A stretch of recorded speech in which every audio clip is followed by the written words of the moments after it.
বিহারের আরারিয়ায় এক তরুণ সাংবাদিক শুক্রবার সকালে গুলিবিদ্ধ হয়ে মারা গিয়েছেন।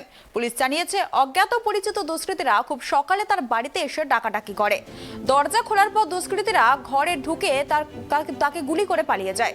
ঘটনাস্থলেই সাংবাদিকের মৃত্যু হয়। নিহত সাংবাদিকের নাম বিমল যাদব।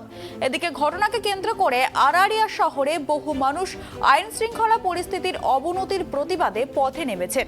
ওই সাংবাদিক একটি দৈনিক সংবাদপত্রের সংবাদদাতা ছিলেন।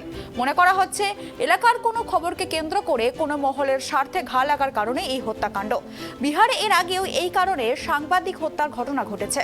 তরুণ সাংবাদিকের হত্যাকাণ্ডের জেরে আইন শৃঙ্খলা পরিস্থিতির অবনতির অভিযোগ নিয়ে শোরগোল শুরু হয়েছে। বিহারে ইদানিং খুন অপহরণের মতো ঘটনা বেড়ে গিয়েছে বলে বিরোধীদের অভিযোগ। বিজেপির দাবি, নীতিশ কুমার আরজেডির হাত ধরার পর থেকেই পরিস্থিতির অবনতি হতে শুরু করেছে।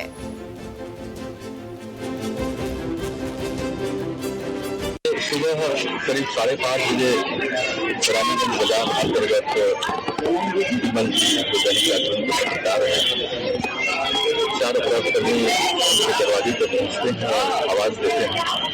आवाज देने पर निकलते हैं घर से बाहर और उनको गोली मार के और फरार हो जाते हैं। घटनास्थल पर ही उनकी मृत्यु हो जाती है।